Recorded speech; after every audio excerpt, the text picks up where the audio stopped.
Asante Bwana Nuru Okanga kwa kunitambua. Mr. Speaker, ambie Kawala nyamaza. Asante Mr. Speaker. Vile nimetangulia kusema, Bwana Nuru Okanga, asante kwa kunitambua. Mimi kwa majina naitwa Mutua Fred.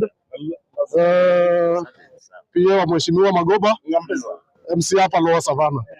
Lakini sijakuja kwa bunge kwa hicho kiwango. Nimekuja kwa bunge kama mwanabunge na kama member wa hii bunge. Na kwa sababu Mr. Speaker, nimepata kama manda zinaendelea, ningependa tu nizungumzie kitu kidogo. Nimesikia watu wameongea mambo mengi sana hapa mazuri. Nimesikia pia kuna wale wameongelea story ya Bwana Samoei Ruto kupita na margin ya 3 million. Lakini nikawa najiuliza hii 3 million anaenda kutoa wapi? Sababu Mr. Speaker, vile ndugu yangu alikuwa ametangulia kusema, hawa wananchi wamechoka. Hawa wananchi wamechoka. Na kuna ndugu yetu amesema na akaeleza zile sababu zimefanya ya kwamba hawa wananchi wamechoka. Kuna ndugu yetu ambaye amesema ya kwamba wamechoka kwa sababu ya maandamano. Mtu ambaye anafanya hawa wananchi waandamane ni William Samoei Ruto. Mr. Speaker, mtu ambaye anafanya ya kwamba hawa vijana wanajitokeza kwa kiwanja ni president ambaye anasema ya kwamba anaenda kupita na kura 3 milioni. So mimi nataka kumwambia ya kwamba kutoka kwa hii bunge la mwananchi Jacaranda, mimi nimesema ya kwamba sioni mahali anaenda kupata hii kura 3 milioni majina ambayo anaenda kusema.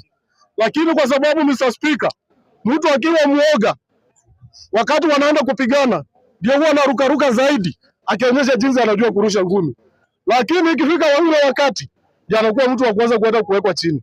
So Mr. Speaker, nataka niwaambie hawa wananchi ya kwamba vile alisema ya kwamba Gen Z wapigwe risasi kwa mguu, na Rigathi Gachagua alituambia kwamba tujitayarishe tupige Ruto risasi kwa ballot. Na sisi tuko tayari. Na tuko tayari kumpeleka William Ruto nyumbani. Na tunasema ya kwamba kwa sababu ukiongozwa na mtu ambaye anajua sheria, lazima the rule of the law will stand. Kwa sababu tunajua kwamba senior Kazo, Dr. Stephen Kalonzo Musyoka anakuja. Tunajua ya kwamba tukiangalia ile environment ama wale watu ambao wamesurround senior Kazo ni watu ambao ni wasomi, ni watu ambao wanajua sheria na ni watu ambao wanajua uongozi ni nini.